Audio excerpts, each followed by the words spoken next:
Siria comparte con otros muchos países de Medio Oriente que han experimentado sublevaciones populares puntos comunes, ¿no? Razones, causas que llevaron a que la gente, la población siria perdiera el miedo y en marzo de 2011 iniciara una revuelta que fue fundamentalmente pacífica, por lo menos hasta septiembre de 2011. Al mismo tiempo, sin embargo, el caso sirio es único, no solo por su posición geográfica, geoestratégica, sino también por su historia, una historia muy tortuosa con que se comprende el lugar tan importante, tan central que ha tenido en la región de Medio Oriente y también para las potencias, grandes potencias occidentales, pero también para Rusia y otras. Siria vio su territorio desmembrado después de la caída del Imperio Otomano y es importante mencionar, remontarnos un poco a esta historia para entender la crisis actual y para entender también los posicionamientos y el discurso y las narrativas que se manejan en torno a este conflicto. Siria, recordemos que al final del Imperio Otomano vio su territorio desmembrado y después pasó bajo tutela francesa sin la aprobación de su población. Hizo falta un cuarto de siglo más para que Siria en 1946 recuperara su independencia, una independencia que la convirtió en un estado con fronteras muy artificiales que definieron las potencias mandatarias después de la Primera Guerra Mundial. Entonces esa creación de un estado sirio artificial generó, digamos, no solo mucho descontento, sino también a partir de ese momento hizo que Siria se volviera uno de las principales portavoces del panarabismo, de un arabismo virulento y también pues que hubiese una tendencia en la población y también de sus gobiernos por las teorías del complot o conspiracionistas. A partir de 1970 que llega el partido Baas con Hafez el-Assad, el padre del actual presidente, al poder, el partido del Baas se masifica, pierde prácticamente sus funciones como partido político y el Estado empieza a hacer una amalgama entre el régimen, perdón, de Assad empieza a hacer una amalgama con el Estado. Esto es, empieza a tratar de convencer a la población que lo que es bueno para el régimen es bueno para el Estado. Evidentemente esta amalgama nunca suscitó el consenso, la aprobación espontánea de la población, de ahí que Siria, el régimen de Assad tuviese que buscar legitimidad en el exterior y por eso es que su política exterior se volvió tan importante y uno de los pilares fundamentales del régimen, ¿no? Y este sistema político facilitó al régimen la pacificación del frente interno, un control muy férreo de la población y en un ambiente regional además sumamente volátil con distintas crisis que se superponen, por mencionar la principal, la palestina-israelí y la árabe-israelí. La esterilización de la vida política en Siria a partir de ese momento permitió asegurar la fluidez de la transición cuando Hafez el-Assad muere en 2000 y sucede el poder a su hijo Bashar al-Assad, y también esta estabilidad o esta manera como estaba organizada el sistema también permitió, por ejemplo, acolchonar el choque que significó la crisis con Líbano en 2005, pero muy pronto, digamos, empezó a fragmentarse el poder central en torno a la figura de Bashar al-Assad y muy pronto empezó a revelar fisuras dentro de su funcionamiento entre las distintas ramas de los servicios secretos y también vemos ya una presencia cada vez más a partir sobre todo de 2004-2005, una presencia mucho más evidente y clara de los servicios de inteligencia. Estos en la vida social, política y económica, estos servicios de inteligencia se volvieron prácticamente los que gobernaron a Siria a partir del régimen de Bashar al-Assad y esto se acompañó de un nuevo modelo económico basado en un capitalismo salvaje que prácticamente privatizó al Estado, afectando profundamente el tejido social ya de por sí bastante dañado por la ausencia de reformas estructurales que no se aplicaron en el pasado, ¿no? en los decenios anteriores. Y estos sistemas de inteligencia y este capitalismo salvaje se vieron, hay que decirlo, favorecido no solo por el mismo sistema y el funcionamiento como como lo pensó el padre de Bashar al-Assad, sino que también se vieron beneficiados en cierta medida por las políticas exteriores de las grandes potencias, en particular por Estados Unidos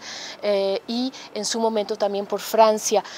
a partir de 2001, pero particularmente entre 2003 y 2006. Recordemos que la invasión norteamericana de Irak tuvo consecuencias nefastas, no solo para, desde luego, la población iraquí, que desde entonces prácticamente vive en guerra, sino que también hizo que la dinámica de seguridad en la región, en Medio Oriente, girara en torno o tuviera una lógica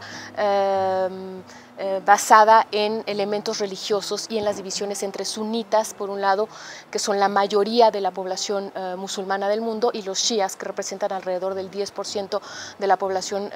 musulmana,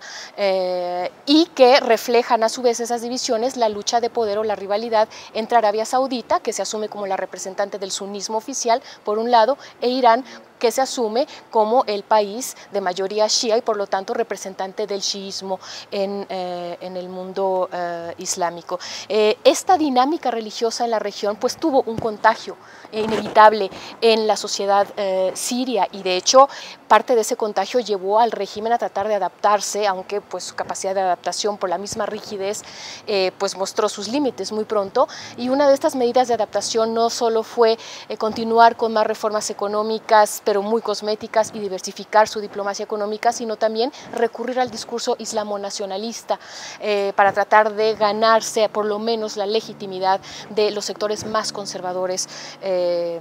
religiosos sunnis de Siria. Esto provocó, obviamente, esto con todo lo que implicó en términos de detrimento, o actuó en detrimento del derecho de las mujeres, porque el régimen hizo varias concesiones a los ulemas en este sentido, afectó también el sistema educativo, y bueno, ya para 2009 era evidente que tanto el sistema educativo como el sistema social, los sistemas de salud, de infraestructura estaban prácticamente agotados, y llegamos pues entonces a una situación en la que estalla la revolución en Túnez, y a partir de ahí vemos cómo se empieza a extender a otros países, y Siria inicia también, el pueblo sirio rompe esta barrera del silencio, esta barrera del miedo a la que se había visto sometido durante tanto tiempo, aunque desde luego ya se había movilizado en ocasiones anteriores, en 2004 con la llamada famosa o tristemente famosa Primavera de Damasco. Digo tristemente porque fue duramente reprimida por el régimen, lo cual muestra justamente la incapacidad del régimen de adaptarse a los cambios en su sociedad y a estar atento a las necesidades de la sociedad. Y entonces empieza esta sublevación que al inicio no pedía necesariamente la caída del líder como tal, como sí lo hicieron los egipcios contra la cabeza, Hosni Mubarak, o los tunecinos contra Ben Ali. Sin embargo, la respuesta inmediata, la reacción del régimen ante estas movilizaciones espontáneas, pacíficas, de sirios de todo tipo de corrientes, fue de una crasa ignorancia y una ausencia absoluta de empatía. E inició su única reacción, la única reacción que tuvo, la única respuesta a la que fue capaz fue empezar a reprimir duramente con su ejército. Y esto hizo que a partir de septiembre de 2011, la revolución, las protestas, esta sublevación popular empezara a militarizarse. Aunque, digamos, y hemos visto esta militarización agudizarse en los 2 años y medio que lleva la revuelta, la militarización ha pasado por diversas etapas, ha ido evolucionando las fuentes de financiamiento y de suministro de armamento también. Hay que decir que en estos 2 años y medio han recibido muy poca ayuda por parte de los países occidentales, ayuda, digamos, eficaz que les permitiese, digamos, con armamento que les permitiese cambiar, digamos, inclinar la balanza a favor de la resistencia contra el régimen autoritario. De hecho, irónicamente, durante por lo menos el primer año y medio, si no es que hasta la fecha, el principal suministrador de armamento de los rebeldes y de los opositores sirios ha sido el mismo ejército sirio, ¿no? Que durante emboscadas, cuando no logran, digamos, cuando en una emboscada los opositores y los resistentes logran acapararse de armamento del propio ejército sirio, ¿no? Después esto fue evolucionando. Hay que decir que en general la oposición siria es muy fluida, también sigue estando bastante fragmentada, lo que no significa que sea necesariamente ineficaz. Ha aprendido mucho a lo largo de estos 2 años y medio. Ha pagado la mayoría de sus activistas dentro de Siria con sus vidas y la vida de sus familiares el valor de sacar información creíble y verificable a través de medios, de redes sociales, imágenes, información y testimonios de masacres cometidas por los servicios secretos, por los matones a sueldo del régimen, por el ejército mismo. También sigue estando, bueno, por un lado la oposición civil y por el otro lado la oposición militar. Las dos son interdependientes, aunque al mismo tiempo cada una tiene su lógica. La oposición militar, o la que se fue militarizando, ha ido tratando de encontrar un comando central, ¿no? Y la principal fuerza es el Ejército Libre Sirio, que ha tratado de aglutinar con muchas dificultades a las distintas brigadas militares que operan en territorio sirio. Lamentablemente, a medida que el conflicto se ha prolongado y que las potencias, grandes potencias, no han hecho nada al respecto y no han proporcionado ayuda eficaz, lamentablemente esto ha proporcionado la oportunidad a fuerzas yihadistas y fundamentalistas, no solo de Siria, sino también extranjeras, como chechenas o iraquíes, de intervenir en el conflicto, de infiltrar a la oposición siria, y también esta no política de las grandes potencias les ha permitido ganar tiempo, ganar visibilidad y también encontrar fuentes de apoyo y de financiamiento autónomos y privados, ¿no? Con todo el peligro que eso implica en términos de ensombrecer las principales y originales reivindicaciones de esta revolución, que fueron la lucha por la dignidad, la recuperación de un modelo económico que distribuya de manera más equitativa y justa la riqueza. Recordemos que todas estas revoluciones, y Siria no es la excepción, iniciaron con este lema de una lucha por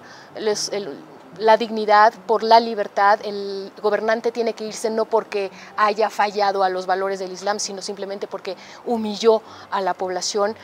y humilló a los ciudadanos y dañó a la nación en todos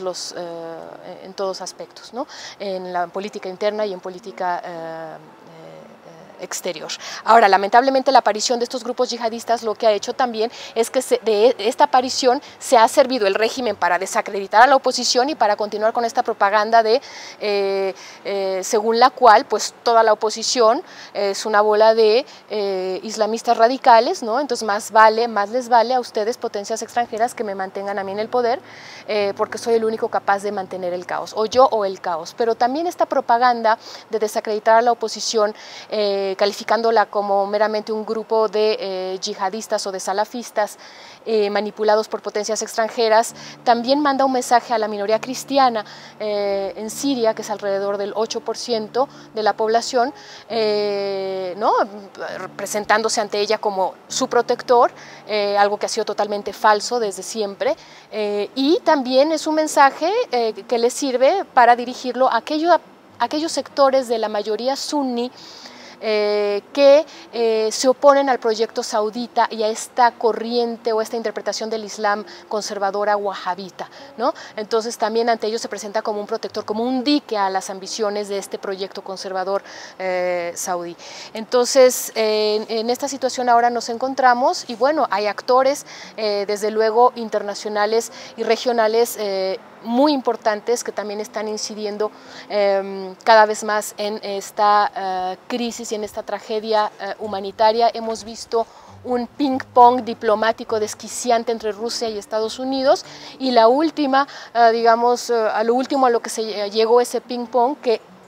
entre paréntesis me parece que ha revelado una incapacidad que me ha dejado perpleja por parte de la administración de Barack Obama de manejar este tema de crisis política mayor, de crisis de política exterior,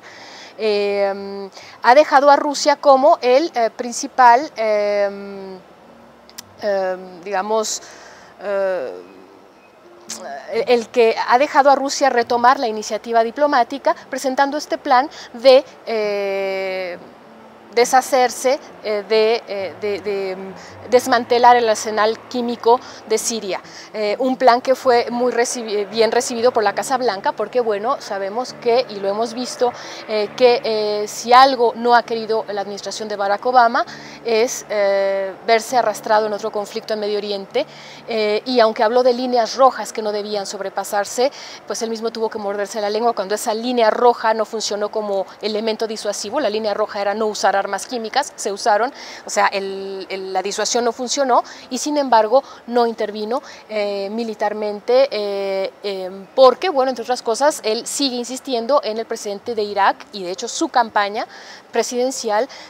fue ante su electorado y ante la población estadounidense es que Estados Unidos no volvería a involucrarse en conflictos que no le concernían. Lamentablemente, el error de la estrategia neoconservadora, del unilateralismo agresivo de Estados Unidos en la década de los 2000 con el gobierno de George Bush Jr., pues es algo que están pagando ahora la población siria, porque pues el mundo les ha dado completamente la espalda, ¿no? Y cada día más las diversas narrativas que presentan a esta sublevación como una guerra civil religiosa o como una mera revuelta sin mucho futuro, o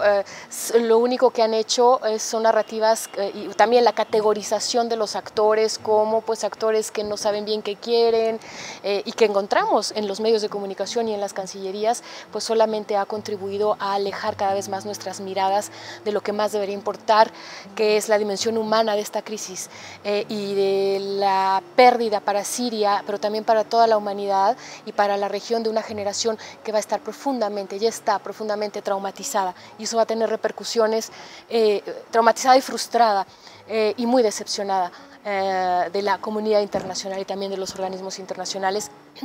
y a la que le va a costar mucho trabajo reconstruir en términos económicos y sociales y comunitarios y políticos a su país. No dudo que lo lograrán, pero desde luego mientras más pase el tiempo, más difícil será esta tarea. Entonces, estas potencias regionales e internacionales son muy importantes. Está el papel de Irán, desde luego. Una Siria debilitada llevará evidentemente a un debilitamiento muy importante de Irán. Recordemos que Irán es el principal socio no árabe de Siria en la región, con quien desde los 80, por intereses estrictamente geoestratégicos, no religiosos, a pesar de que los dos son chiíes, digamos, Irán es la República Islámica chiita y el gobierno de Bashar al-Assad es de una minoría, de la minoría shia, que representa alrededor del 10-12% de la población de Siria. Esta alianza, que se concretizó por intereses geopolíticos en los años 80 en el apoyo al grupo libanés chiita Hezbollah en Líbano, pues esta alianza se verá duramente afectada, sin lugar a dudas. Y bueno, evidentemente la desestabilización del régimen sirio llevará a una desestabilización de esto que han llamado eje chiita, ¿no? Pero en el plano político, la presencia de yihadistas sunitas que han estado en los últimos meses atacando a los alawitas, que es esta rama del chiismo a la que pertenece el presidente Bashar al-Assad, contribuye a fortalecer la solidaridad chiita, ¿no? Necesariamente, inevitablemente, automáticamente, una solidaridad que se fortalece con la ayuda de combatientes libaneses chiitas e iraquíes chiitas que están ya operando en territorio sirio del lado del régimen de Bashar al-Assad, ¿no? Entonces, menciono estos actores internacionales porque desde luego son muy importantes, sin por ello adoptar esta postura o estos argumentos que dan